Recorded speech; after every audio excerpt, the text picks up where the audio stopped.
A special thank you to each of our subscribers who make this channel possible.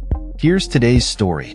In a dramatic escalation of tensions between federal and state authorities, President Donald Trump has authorized the deployment of an additional 2,000 National Guard troops to Los Angeles. This decision comes on the heels of a lawsuit filed by California Governor Gavin Newsom, challenging the federalization of the state's National Guard troops, which was initiated without his consent.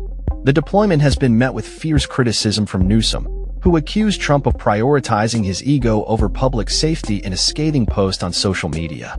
Newsom described the move as reckless, pointless, and disrespectful to our troops. The situation escalated further as the Defense Department also mobilized 700 U.S. Marines to assist in protecting federal personnel and property amidst ongoing protests related to federal immigration enforcement actions. The Marines, temporarily deployed from their base in 29 Palms, California, are meant to support the National Guard troops already stationed in the city. Newsom raised concerns regarding the initial deployment of National Guard troops, claiming they were left without adequate provisions, stating that approximately 300 were actively deployed while the rest remained idle in federal buildings. The American Civil Liberties Union has condemned the federal mobilization, arguing that it inflates tensions and undermines constitutional rights. The ACLU's National Security Project Director, Hina Shamsi, criticized the deployment as escalatory and inflammatory. In a surprising turn of events, Trump suggested that he would support the arrest of Governor Newsom for allegedly obstructing federal immigration enforcement actions. This statement came in response to comments made by Tom Homan, the president's border czar, who threatened to arrest state officials who obstruct federal actions. Trump remarked, "I would do it if I were Tom. I think it's great," in reference to the prospect of Newsom's arrest. Newsom vehemently rejected this notion, stating that it represents a dangerous precedent for the nation. He tweeted, "The President of the United States just called for the arrest of a sitting governor. This is a day I hoped I would never see in America." The ongoing conflict has drawn attention to the broader implications of federal authority versus state rights, especially in light of the lawsuit filed by Newsom and California Attorney General Rob Bonta.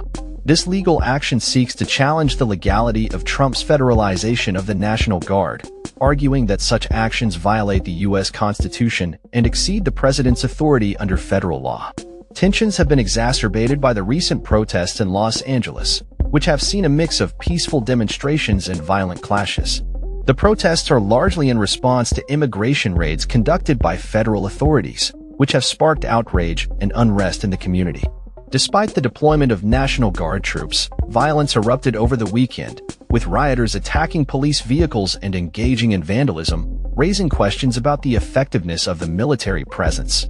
White House officials argue that the deployment was necessary to restore order and protect federal interests, citing increased violence against federal law enforcement.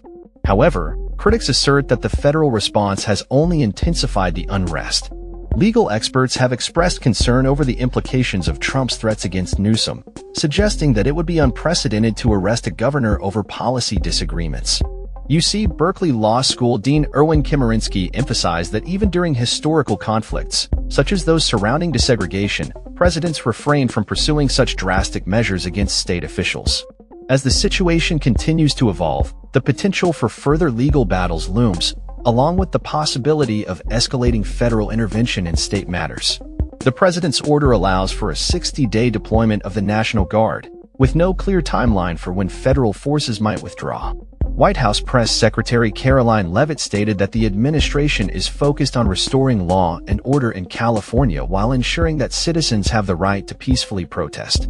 The unfolding events in Los Angeles serve as a stark reminder of the ongoing tensions between state and federal authorities, particularly in the realm of immigration policy and law enforcement. As protests continue and legal challenges mount, the relationship between Trump and Newsom remains fraught with conflict and uncertainty, raising questions about the future of governance in California and beyond. That's all for this story. We upload videos every day covering many different subjects, so hit that subscribe button to stay informed. Thanks for watching.